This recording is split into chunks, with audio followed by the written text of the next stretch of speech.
No more haere mai ki te manatū haora. Welcome back to the ministry today.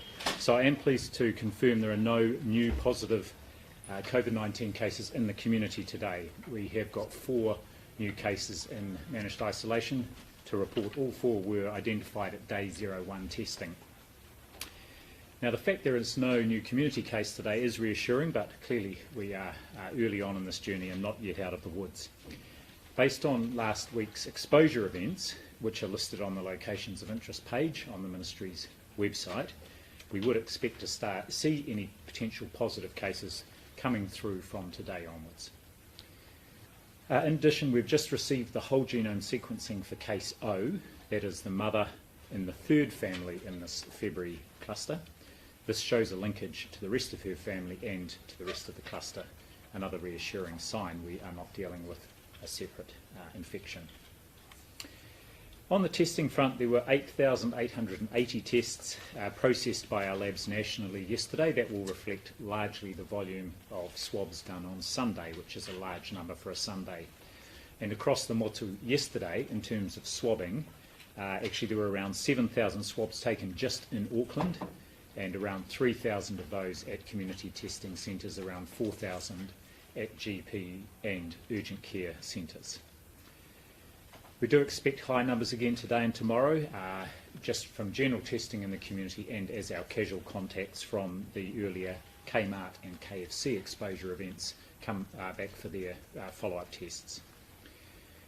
So since Sunday the 14th of February, there have been more than 70,000 tests in the community in Auckland alone, equivalent to more than 4% of the region's population. I want to thank everyone who has been tested. This is fundamental to us identifying if there is any wider spread in the community. 11 community testing centres operating around Auckland today. They can be found on the Auckland Regional Public Health website.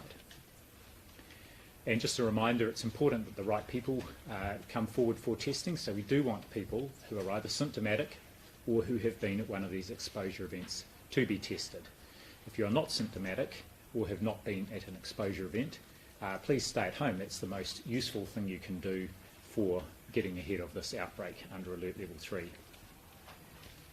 As always, if you have symptoms anywhere in the country, you should stay at home, call Healthline, and they will give you very clear instructions about where and how to get a test. And a reminder that this particular strain, the B117 variant, which originally was identified in the UK, we have seen this muscle aches as a common symptom rather than traditional respiratory symptoms, so do keep an eye out for those as well.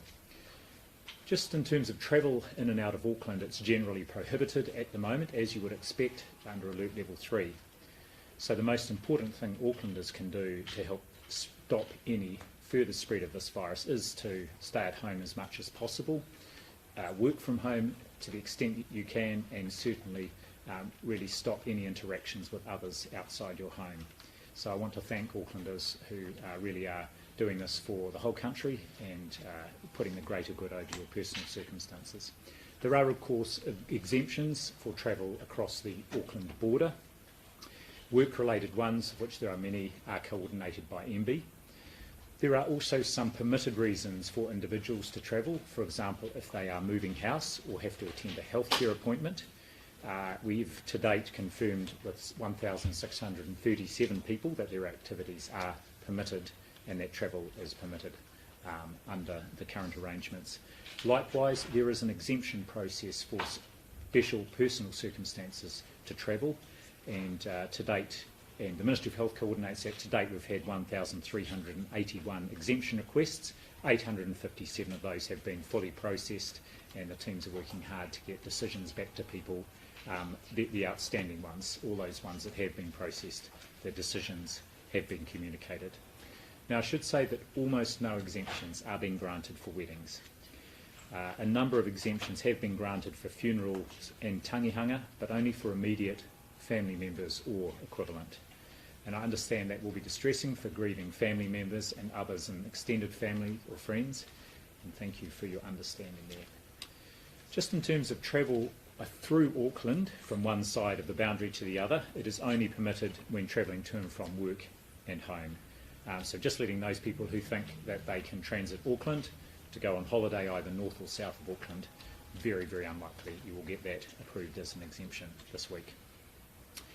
Our community providers are continuing to visit homes of isolating families where they need support.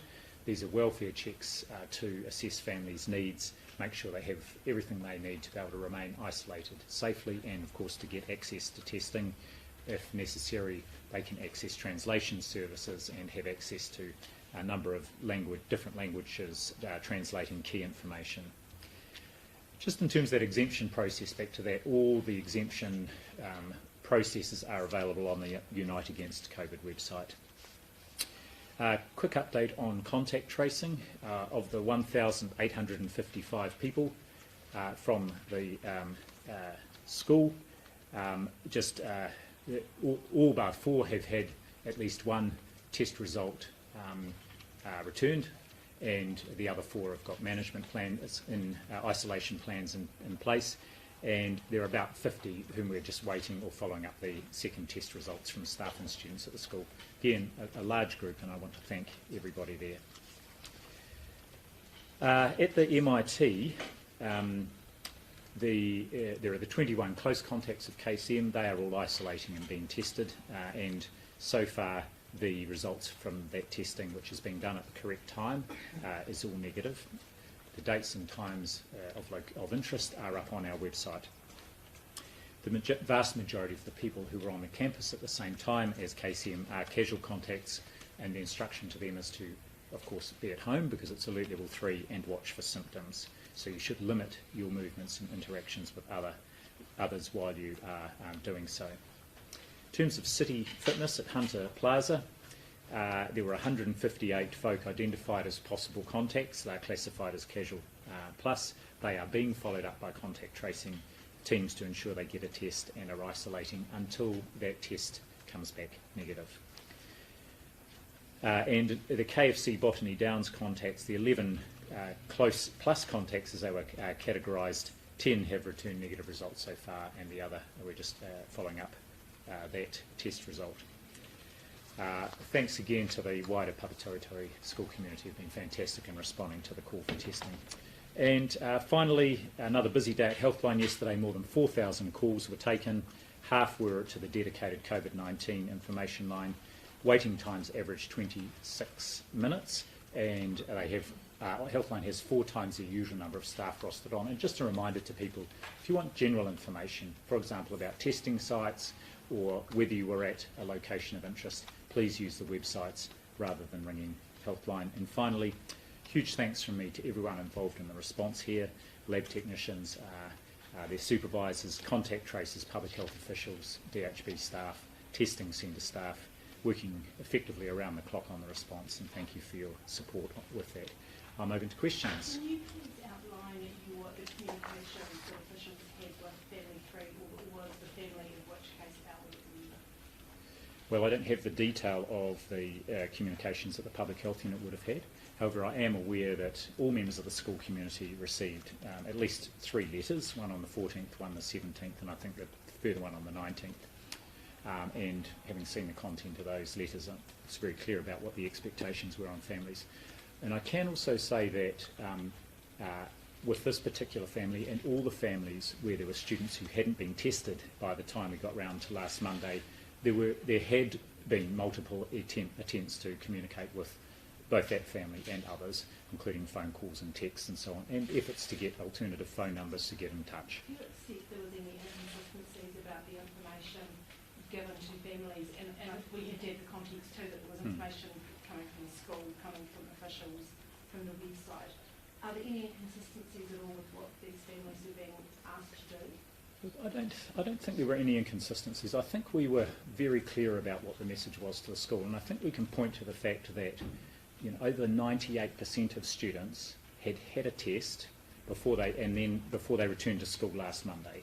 So I think it was very clear what the message was to the school community and what the expectation was. In fact, the requirement was on students. So I would look to the fact that actually, and again, this is a large school. It's, in my experience, this is remarkable that we got that high level of support and cooperation from those families. And I think is a testament to the efforts the school went to and the public health unit went to, and to get good information out to families. You've said that you're not that keen to make referrals to police. You don't want to create a culture of fear or making people reluctant. But at which point, especially given, say, the coverage around this particular case in the future, are those expectations stepped up for people who are getting the information but still break the rules in terms of how proactive you would be referring those health orders to the police or breaches? Look, I think what's happened in this case is a salutary reminder to all of us about what can happen if people don't follow advice. And that's not just these whānau.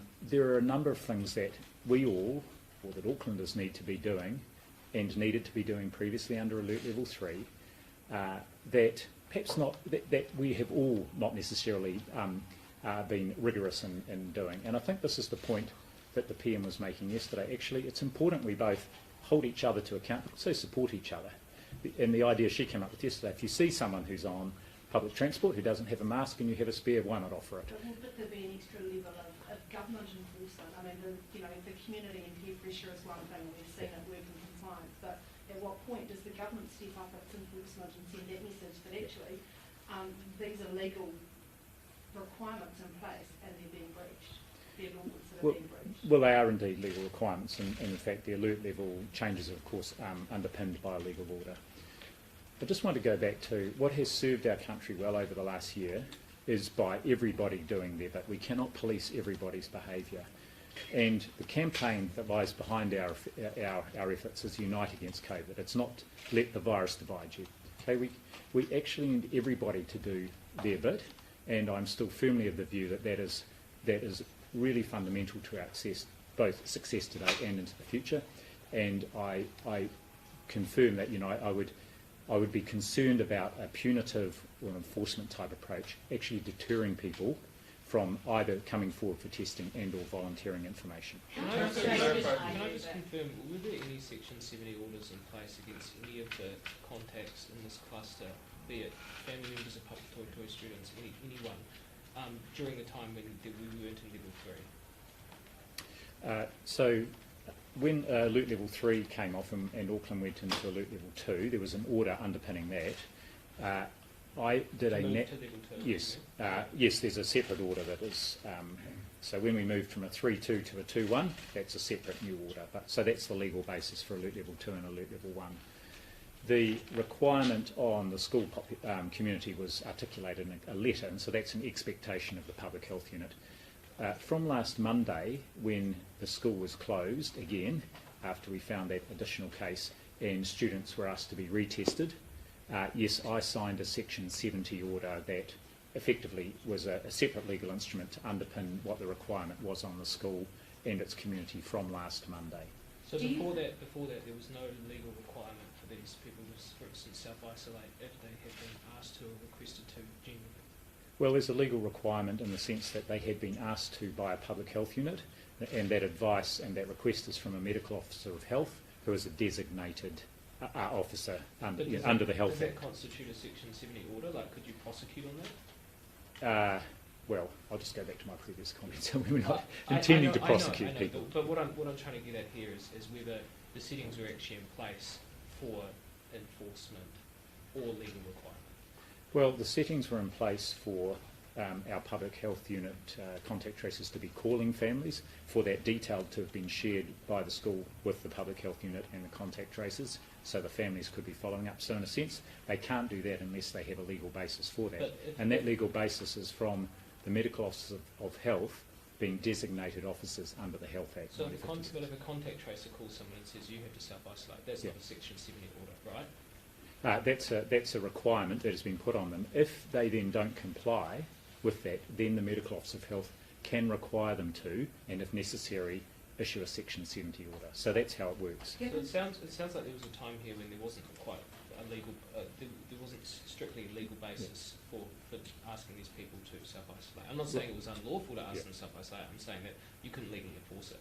Well, there was a legal basis for it, and that legal basis is the designation of the medical officers of health under the Health Act, and that they can then ask or require people to do things as part of, in this instance, preventing further spread of a communicable disease, If a person is not complying, then they can issue a Section 70 order that can allow that person to effectively be detained in order to comply with the direction in their loss of health. How frustrating is it for you that there seems to be uncertainty around the rules by some people? Oh, look, I think it's frustrating that what has happened in this instance has had such an impact, and I can understand why. I think everyone is frustrated about that. So saying, I think our messaging has been really clear about, and was clear through Alert Level 3, Alert Level 2. The vast majority of the Papatoetoe High School community, a large community, understood that message, and the vast majority of students and staff were tested because they understood that message. So I think the communication was clear. And again, just going back, this is a school of over 1,400 students and staff, and actually the cooperation, level of cooperation was, I think, remarkable, and I think we just need to point to that. Given that there were some people who said that they didn't get that message, particularly perhaps around language barriers, will you be looking at making changes to the way that you communicate in future, different languages, different platforms? Yeah, look, all the information that went out is available in a range of languages, and did go out in a range of languages. I think that there are a range of channels used, and clearly the vast majority of people, and it is a very broad ethnic representation, multi-ethnic representation in the school. So saying, we'll always look and review and see if there are things, and that's why it'd be really useful for us to talk to the families and find out.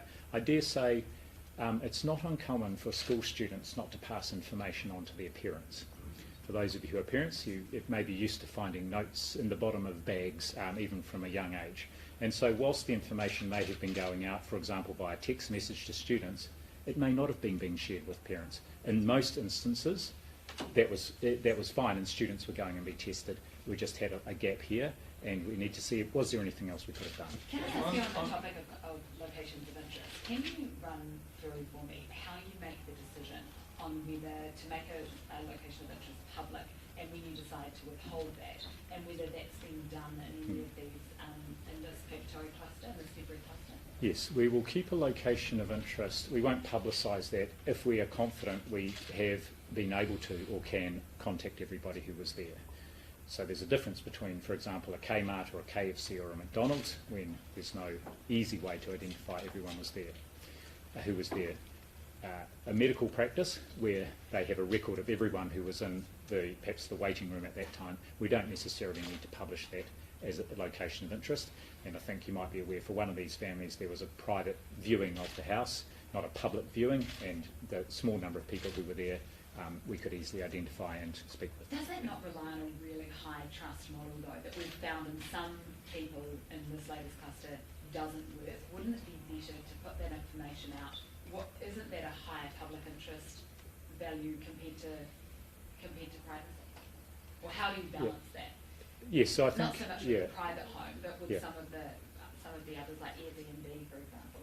Yes, sure. I think if people we of course rely on people to identify these events in these places, and then again, in the case of a medical practice, we can talk with the practice and find out exactly who were the people who were there, the individuals, the families who were there at that period of time, and they will have contact details for all of those people. So we don't necessarily need to make public that place. Again, I think that's different from where events or places of interest might not have been disclosed. And I'll go back to what I said yesterday. There are usually three reasons. One is people genuinely do not remember, and it takes the third or fourth inquiry. Secondly, they might remember but just not think it's material, and so they don't disclose it.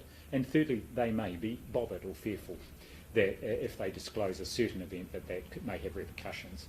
But that is, again, the professionalism of our contact tracers. Usually over time they are able to elicit this information. In terms of the guidance for self-isolation, it's been pointed out to us that if you Google anything that has to do with that, you're brought to the Administrative Health's self-isolation guidance page. It hasn't been updated in 8 months. And this is the advice that you would get right now if you were to look at it today. It says that household contacts or casual contacts cases only need to self-isolate if the close or casual contacts they live with is symptomatic. There's nothing on the page about casual plus contacts or close plus contacts. Is that still the advice, that you don't have to self-isolate as long as the person isn't symptomatic? So that is general information, and I can see my media team down the back writing this down to make sure they have a look at that. That is general information, but of course when we're in a situation like this, where we're at an elevated alert level and there is an outbreak, then the advice becomes more specific, and that's the advice people should follow. One piece of advice I would say I've asked the team to make consistent around the country is that anybody who is having a test anywhere because they are symptomatic should isolate until they get that result back. Now, there are clearly people who are asymptomatic being tested, like our border workforce, or people who are being tested because they are casual contacts or possible close contacts. Close contacts will be isolating. Casual contacts don't necessarily need to wait for that result to come back, but the public health unit will give them specific instructions. And do you see why, I guess there's been a lot of confusion, I guess, over the last 24, 48 hours in terms of whether or not people should be self-isolating. One of the other things we've seen a lot of is people, after they get the test, they get these forms that have three things. One of the boxes is supposed to be ticked on whether or not they're supposed to self-isolate, and more often than not, none of the boxes are ticked. Yes. Does something have, do these procedures need to be tightened up? Yes, actually I saw there was some tweets about that yesterday, and which I saw, and I immediately asked the team to look at that, and we've just had that conversation about getting that advice consistent. Anyone with symptoms being tested should be staying at home and isolating. The whole reason they're at home and being tested is because we don't want them to infect anyone with whatever illness it is they have. They should remain at home and isolate until they get the test result. Just on people being fearful to reveal where they've been, what's been done to mitigate that risk, or how concerned are you? Because we've seen it, and we've seen the consequences of this. Yeah, so of course I don't know what the circumstances might have been with the family here where this wasn't initially disclosed, but I should say with the latter case N, this information was disclosed very quickly, and that was very helpful in terms of what we were able to then do and our response and what we do this week. What I can say again is that the nature of the interactions between our public health staff and these families are very important, and they're very professional, expert at building a trust with them and of course supporting them. You can imagine it's a huge shock to get a diagnosis of COVID-19, and then suddenly all your entire life is exposed before the nation. So no wonder people feel somewhat stressed about that. But the fact that they do go back and keep working with whānau, look at FPOS transactions and go through all the information they can find just to elicit this information is critical to our success here. Do you think Sorry, just a follow-up question. Are there any concerns though about like a potential location and such, like maybe going to a strip club? Is that something that you're concerned about as not being put forward at all? I'm not concerned about it in this instance particularly, but of course, overall, yeah, I mean generally, exactly, and people may be in relationships that they don't wish to disclose to others, let alone the general public. They may have been to places that could be a cause for embarrassment. So of course it has to be a really, really sensitive process, and again, it is a health-based process, and what we are trying to do is give people confidence that they can and should disclose information so that we can manage the pandemic. And this again may be another reason why we might not publicise a venue. If we are confident, we can find all the people who might have been there. Although I can say that there are no such venues involved in this particular. On another day of 0 cases, which is obviously good news, but does that are you concerned that sort of as more and more days go on with 0 cases, you may struggle to justify the lockdown or enforce it? I'm not concerned about that. I think I'm confident our thinking was good and our advice was good. We had a number of potential exposure events over a period of a week with a known infected individual, and we really, up till then, I think I know we were confident we were getting around the borders of and being able to identify the borders of this outbreak. It was clear when this further information came in over the weekend that there were too many exposure events for us to confidently know we knew where the border was without using an alert level increase, and so I'm comfortable. And it will be, of course, good if we don't get any new cases. The important thing here is we need to and want to identify any new cases so we can follow those up promptly as well. I'll just go down there. Just jumping back to the case, the parents don't have English as their first language, which we spoke about earlier. They say they didn't get the message. So in that circumstance, why don't you go and knock on their door and get that message across face to So there were a number of attempts to contact the family through different approaches, email and phone and text, I know. And remembering that just when that student in that family was tested was the Monday, that was quite a way down the track, and the day that most of the school who had been tested went back to school, and that student was symptomatic and then went and got tested. As it transpires, she had been symptomatic for a few days. And so again, I think, you know, the message out to the school community, the reason the students weren't at school was quite clear. And so the fact that there wasn't a visit, I don't think was material in this instance. However, of course, we always go back and review and see, was there anything that we could or should have done differently? Just following on from that, there are a range of different messages even now about what a casual plus contact in their household should do. Is that a problem? I don't think it's a problem, because if people are in a household where there is a casual plus or a close contact, the public health unit staff will be in contact with them and will be giving them very clear instructions. And I just emphasise to people, follow those instructions. Don't worry too much about what the definition might be. The public health unit will give clear instructions. Has anything actually fundamentally changed with this latest outbreak? Was it more of a case of, say, the luck has run out? Because if you think about people not doing what they were meant to have done, that's more than likely happened previously in other clusters, and it just so happens that in this case there was someone who tested positive. So is it just that the luck has run out here? Oh, I don't think the luck's run out, and you probably heard me say we can't afford to rely on luck with these with these situations. And it always amuses me when I hear people say, oh, it's all a basis of luck. Actually, we don't leave anything to luck or just being fortunate. Yes, you could argue that the fact that we had tested 98% of the casual plus contacts at the school, and it was one of the ones that hadn't been tested and who had been symptomatic for some days, you could call that bad luck. I prefer not to call it bad luck. The important thing was we had a safety net in place, which was you cannot go back to school unless you have a test. So the person was tested, we got the result, and then we're able to act accordingly. We're not taking any chances here. We're not leaving anything to luck. That's why we gave the advice about the alert level increase, and why we're continuing to work closely with the whānau to get around the edges of this one, down the back. Are you pleasantly surprised that this hasn't been as transmissible as you feared at the beginning? You mean this variant in particular? Yeah. Well, it's been interesting because what we've seen is high rates of transmission between the families, within families, virtually every family member being infected. But then outside of the families, it's quite unpredictable.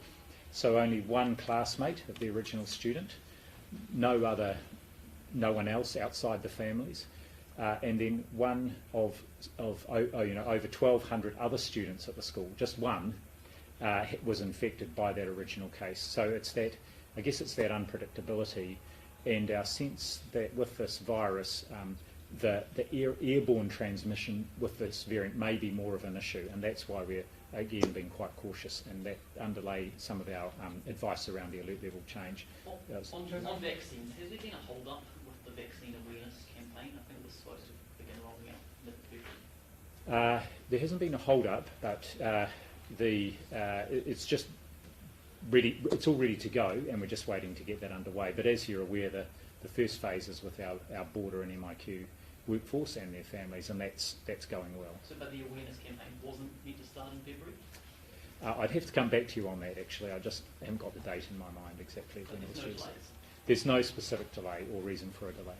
Just following up on the case of the KFC worker, surely after 15 texts or calls, you'd think that health officials would go, actually, we should go visit them in person, isn't you? Well, remember that the school and our public health teams were following up hundreds, over 1,000 casual plus contacts, and our contact tracing team here was doing that as well. And we had seen really high responsiveness and levels of testing from the community. We were in that position, especially because it had got to the point where the school had reopened. There was a small number of students left who hadn't been tested. That's the point.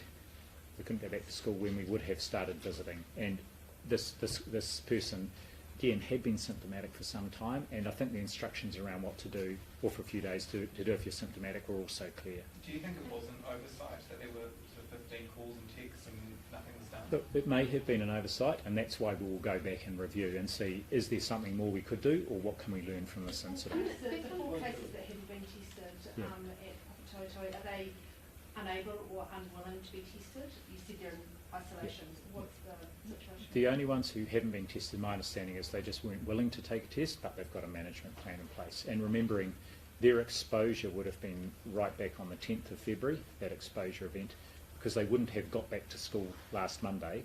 So we're now, you know, probably, 20 days after that initial exposure, maybe not quite. So they're refusing to have a test and So- will be in isolation for The- 2 weeks before they're allowed to go back to school?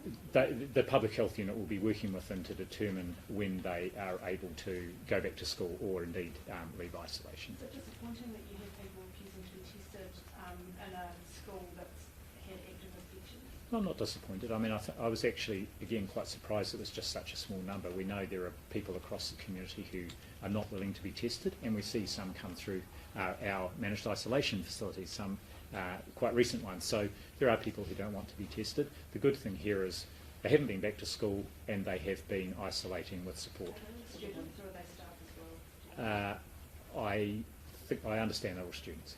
And on the source of, going back to the source of this infection, so what is the leading theory as to what happened here and how it got in? So we've got some what appear to be equally unlikely sort of source investigations.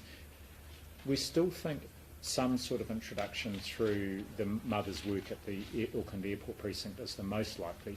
But one thing that's a little bit that maybe speaks against that is that the girl in that family, the daughter, seemed to have her symptom onset slightly before the mother's. So that it's not impossible, but that's one thing. There is also we were looking back to a case right back in December at one of the managed isolation facilities that had a similar-ish genome sequence for this B117, but we've tried hard to see if there's an epidemiological link between that case and these latest cases, you know, almost 6 weeks later, without any evidence of community spread. That seems also very unlikely. So we're still puzzled about that, but we haven't stopped yet. Just on this, Mike, what's been done to stop people breaching their bubbles? And just sticking on that, are you confident there's enough adequate PPE for guests and staff at MIQ? Well, I'm very confident on the latter. I haven't had any feedback that there is a shortage of PPE. We have very good stocks of PPE in the country. We have recently, of course, widened the use of N95 masks within MIQ, just as part of our protocol follow-up since in response to the B117 variant. And then I think your original question was keeping people in bubbles. Yeah, so one of the things we've done off the back of the Pullman Hotel experience was basically greatly limited the amount of time people spend out of their rooms. So there are very specific reasons they need to be booked, they need to be escorted, rather than people being able to come out for reasons other than very specific ones like exercise, or if people are smokers, to go outside at a specific time, or to be to get their health check or swabbing. And just following on, just regarding contact tracing, recent ministry data shows we're still not hitting the 80% target for contacting people within 4 days. For non-Māori, it's as low as 52%. So why aren't we hitting that 80% mark, 12 months into a pandemic? Yeah, look, I was just reflecting on this in the last couple of days. When we, and talking to Minister Verrill about this, when we set up our contact tracing system and those measures of success, it was in anticipation of it being deployed in a community outbreak situation. But of course, most of the cases we get now are in MIQ, and so the metrics for them look really odd against the compliance looks really odd against these metrics. And likewise, I think we are being successful with our contact tracing. You can see we are rapidly identifying close contacts. With our whole genome sequencing, we are rapidly working out the links between cases. So I've asked the team to go back and look again at those measures to see if they are actually giving us a real indication of whether the system is working as it should be now. So are you comfortable with the way the system is working now, or is there need to sort of shift the goalposts? Look, I'm very comfortable with the way the system is working. It's just whether the current measures we are reporting on are actually ones that are telling us anything useful about the way the system's now working. Those metrics, are you hitting those metrics for this cluster in terms of getting around around everyone so quickly? I don't know, and the reason I don't know is the data usually come through in fortnightly periods, so what we'll do is find out how it's performed over the last fortnight. But I mean, there's some basic measures in there, like Yeah. 2% within 2 or 3 days. You know, are you hitting that threshold for this cluster? Yes, I would imagine, very much so. And do you have a sense of how many, across all of the locations of interest, how many contacts there are, how many are being yet to be contacted, and how many have been tested or remain outstanding? Do you have a full picture? Yes, I have a very full picture. I'm sorry I don't have that in my head, but what I would say is you'll remember for up until, well, right through last week, we had sort of broadened the definitions to capture actually over 2,000 close and casual plus contacts, and those were all being followed up with the daily phone calls and symptom checks and requiring day 5 and day 12 tests. So there were several thousand people being followed up as if they were close contacts, and that we were keeping ahead of that, which was good. Probably just really keeping ahead of that and delegating that work out to public health units and our national contact tracing So centre. several thousand contacts all up. Yes. We now a year on from our first positive COVID case, and it's been 4 months since the Simpson-Rich report in one of the recommendations was making saliva testing common use as soon as possible. Why isn't it commonly used for us now? We've just hit March. It's not commonly used because it's not yet clear how we would use it in our current response. We've got really good nasopharyngeal swabbing and PCR testing capacity. We know that's the most sensitive test, and in the situation we are in with a very, very low likelihood of a case in our border workforce or even out in the community, we want to be using our best possible test, and so that's the one we use. Isn't it more, don't you have to take into account though that it would be much more comfortable for people to use the saliva test rather than the nasal test? Oh yes, absolutely, no doubt. And that's why we're doing the trial of the saliva testing in our amongst staff in our quarantine facilities. It's voluntary, and we will get some information from that about acceptability, accuracy, I hope accuracy, and then whether it's possible to deploy that or useful to deploy that as part of our current But you don't approach. have any plans at this stage to use it commonly because you just don't see how it could fit. That's right, and the same with the rapid antigen testing. So again, because of the situation we're in, we want to give ourselves every best chance of finding every case. We're not in a situation where there is widespread community, obviously widespread community infection, and that's the place to use rapid antigen testing or saliva testing more as a surveillance mechanism. Here we're using our best test to screen people to find have they got the disease or not. Dr. Bloomfield, just back onto contact tracing, do you know off the top of your head how many locations of interest were withheld for this cluster, and has there also been any consideration into making people who have COVID, making it mandatory to give their bank statements or their Google Maps histories to contact tracers? In fact, that happens already, just to your second point. So the contact tracers work with cases to go through all of any information they've got, including bank statements and so on, shopping receipts, whatever it might be. If they've been to work, card information, bus cards. So I don't know, there'd be Snap a card here in Wellington. I think there's an equivalent in Auckland. So all that information is used, and people are usually very good with volunteering that information. In this particular case, there's just it's not that locations of interest haven't been disclosed. They have been disclosed or talked about, but just not specifically identified where there was no need to do that. And just on those cases where you've decided not to publicise the location of interest, do you know how many were withheld in this recent cluster? Yes, so just in that recent cluster, the only location of interest that was where the address or the name of the place was withheld was the medical practice, which Case C visited and was in the waiting room, and all the people there were able to be identified as were the staff. And so that's the only one in this particular outbreak. Can I just follow up that? And so in previous outbreaks, has it been a common practice to withhold places of interest? Based on, because you're talking about a health responsible, based on that might be embarrassing to people or whatever? Not at all. In fact, I can't think of one. And in this case, we did disclose that there had been a medical practice, but just not the specific name of that practice. But there were a number of cases in the Northland cluster that weren't disclosed, a number of places that weren't disclosed. Can you recall one? If they weren't disclosed, I'm a bit puzzled as to how that would be known. But what I can say is, if it's a place where the public have been, and there may be, for example, an Airbnb where someone has gone and the only people they met were the owners, and that's a very contained interaction, then we wouldn't necessarily publicise that. But I actually can't even remember any in the Northland outbreak off the top of my head. But happy to go back and have a look at that. Put it this way: it's not common practice for us to not disclose locations, and as you'll have seen, over time we've tried to do that more and more rapidly. So it's very, very in time. Just quickly, one back on the sort of language barriers. Are Southeast Asian communities understanding the COVID messages, and how do you know? If they're not, what changes could you make? That's a pretty broad question. I'll just go back to a couple of points I made. One is we do translate all the essential information, and we work hard to make sure it's translated into a range of languages. Second, yes, you've made a good point here where we have got, in this particular outbreak, people not from our Māori or Pacifica community, where we have quite good, our public health units have quite good contacts. They have Māori and Pacifica providers. They've got good contacts through community leaders. So one of the things I'm wanting to do with the team is go back and see, are there ways we need to develop and strengthen the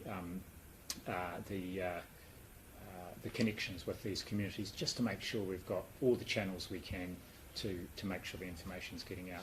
So are we missing those connections to those communities? Look, I don't think necessarily. I've got, this evening I've got a call. I'm joining a call which is organised by the Office for Ethnic Communities. That's got, I think, between 200 and 300 people on that call. So, and I've done that previously.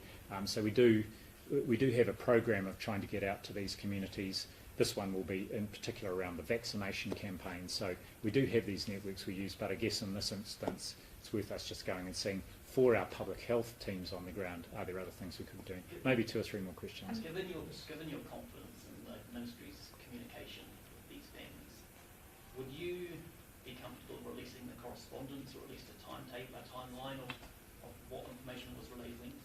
To this specific family? Well, to the school families. Look, my understanding is that the letters that went out from the school to the wider school community are already public.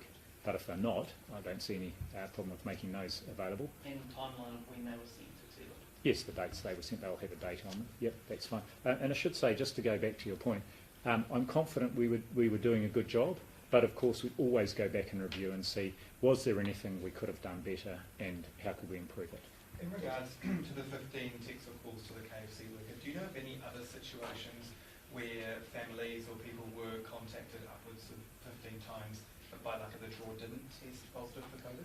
I don't off the top of my head, no. I'm sorry. Just a couple quick ones. I'll take 2 more. No, mine was stupid. Can I just clarify, is Case L a sibling of a student or also a student at Papatoetoe High School? Case L. So Case L is an older sibling of 2 Papatoetoe High School students. The younger one was the one who was the infected one. It was a casual plus contact. And then there was another sibling who had also been at school but had then actually left school to take up a job. And do you have an update for how many people as of today have had the COVID-19 vaccine in New Zealand? There will be announcements about that tomorrow. My stupid question. So it's been mooted that we need to be using different forms of media to reach new audiences, including TikTok. Would you get amongst to see TikTok? Is that a stupid question? Because of course we don't need anything other than the main media channels to get information. It's a lighter question. Okay, it's a lighter question. I'm not personally planning to either open a TikTok account nor make an appearance on TikTok. I should say our team is we've got a dedicated team around social media channels, and I should say that this time last year we didn't even have a Facebook page, the Ministry of Health, and we now have huge numbers of followers and people that are actually, I think, looking at that content and use it to help inform their decisions. So would you dance if you thought that would help? It's the Prime Minister who dances, especially when we get a series of zeros. Thanks very much, everyone. Would you be open to official COVID messaging being put through TikTok? Definitely not Tinder. Look, what I would point to is you would have seen some of the messaging to the big music festivals at New Year's and some of the more recent festivals. I was very happy to be able to support getting that message out in formats that I understand, talking to my children, resonated with people younger than myself. Thanks very much. How much did they say this morning? She used Tinder previously.